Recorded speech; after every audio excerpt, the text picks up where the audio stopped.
What's up, everyone? It's the Autistic Scyther here, and for those that already don't know, you already know I love the Mario Party franchise. And we already took a look at my 10 favorite minigames from Mario Party 1. That being said, it makes you wonder, what are my favorites from the other minigames?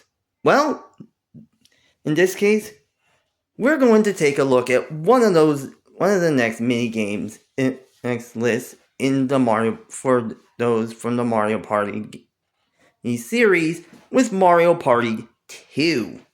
And in this case, that's right, we're taking a look at my top 10 favorite Mario Party 2 minigames. Honestly, these are my favorite minigames from Mario Party 2 as a whole. And honestly, everyone's are different than mine, so yeah, just leave your favorite in the comments below this video.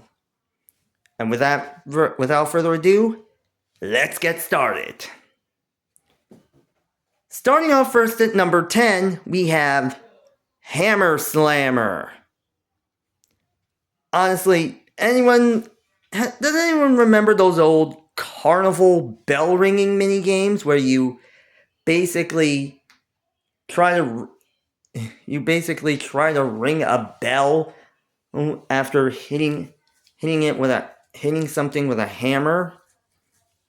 Well, honestly, when it comes down to it, they decided to do that with Mario Party 2. And honestly, it's actually pretty solid, as it just kind of essentially gives you a chance to win a specific item using that tactic. And it's pretty fun when you think about it.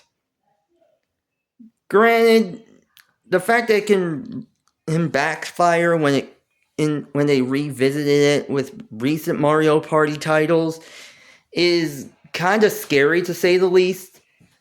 It's also kind of interesting that it's basically just a strength tester, but only if you win so you can win specific items, which honestly is fun. And if you're wondering, yes, this is the only item minigame on this list. Trust me, Mario Party 3 may have more in contention. We really do not know in this case. That's all I'm gonna say. Moving on next at number 9, we have Honeycomb Havoc. Okay, this one is one of the more interesting, if not chaotic, minigames ever. And the fact this is a 4-player minigame says it even further. Basically, what you have is a dice block where you basically have to hit it, and depending on if you get 1 or 2, yeah, basically that's how much fruit you get in each point. And it's kind of fun when you think about it. That being said, if you end up getting a beehive, yeah, you're gonna get attacked by a swarm of bees. Enter scene from The Wicker Man here. That being said, this is where the chaotic aspect comes in, because honestly, this is a perfect chance to screw over any of your opponents to the point of purposely rolling a number to make sure that they can get the honeycomb, and thus getting attacked by the bees. Something I really enjoy using whenever I played through this game in Mario Party 2. It's just really so satisfying and fun. Moving on next at number 8, we have Cake Factory. Hi. This is our first ever 2 versus 2 minigame. And honestly, when it comes down to it, it's basically not gonna be the last. And that's because 2 versus 2 minigames are kind of a dime a dozen in Mario Party 2. But even with that, they're enjoyable no matter what. Reason why I'm saying this is simple. Cake Factory basically just allows you to build a cake. Like one of you ends up having to get a cake, and taking care of a cake. The other takes care of a strawberry.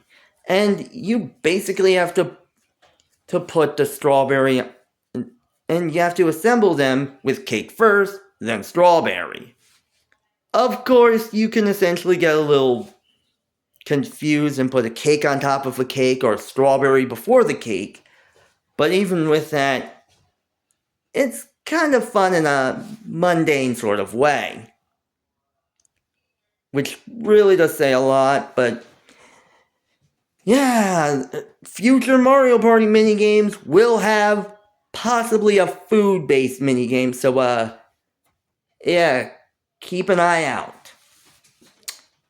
Moving on next at number 7, we have Day at the Races. Oh dear lord, this minigame.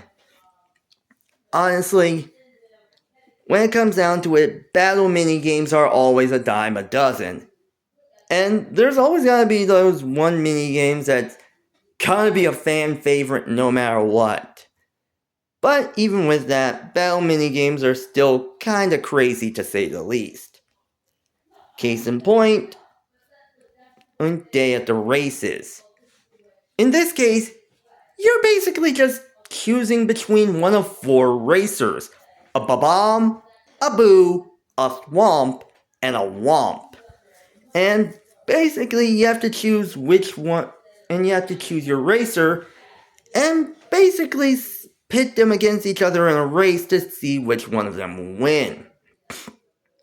And honestly, this is one of the most interesting sense of skill, or interesting games of skill that you could ever see in a Mario Party minigame.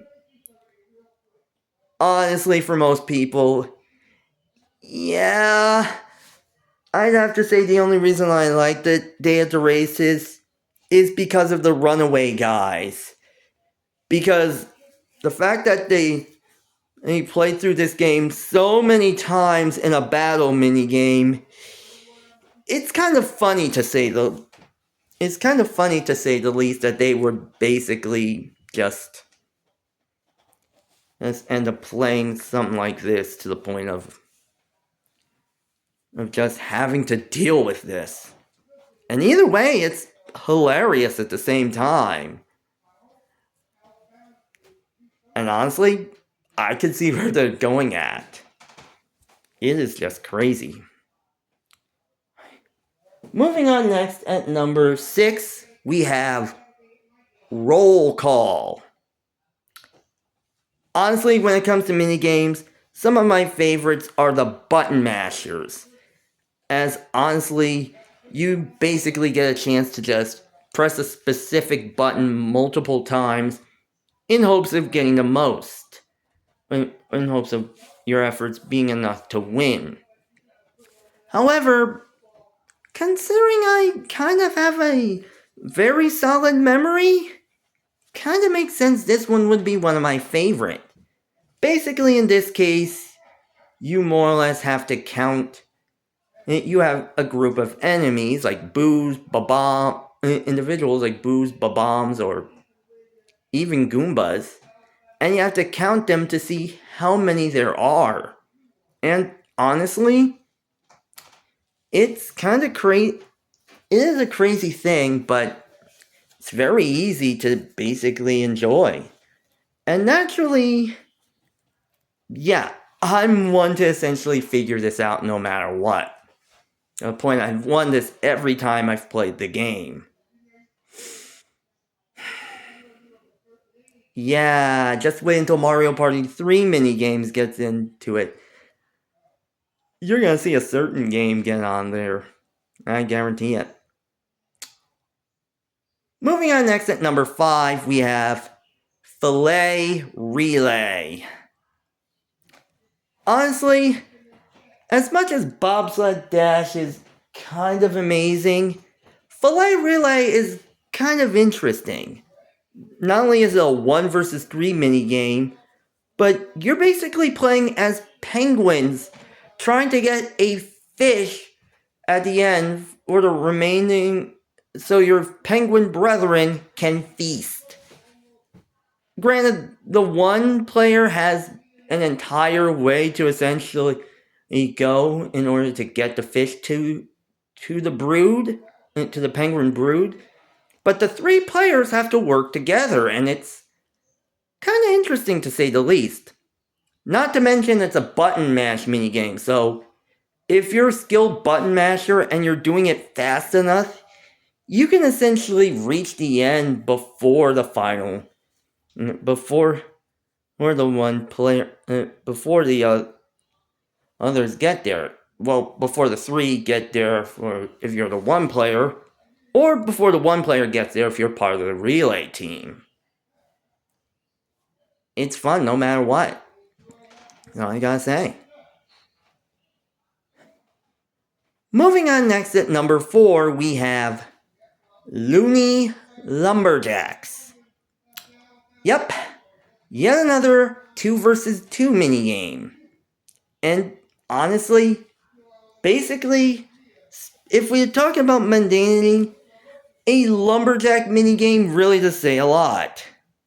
In fact, one of them just gives you the stump of, just takes care of each log, and handing the one with the axe with each log, and the one with the axe just cuts it. Honestly, well, no wait, that's a different minigame. Oh yeah, in this case, Looney Lumberjacks, you're basically part of a team of 2 individuals that more or less has one of those long saws, and you're basically sawing a log back and forth in order to cut it. And honestly, it's just A and B. Of course, that being said, and things can essentially happen with one of the buttons being confused.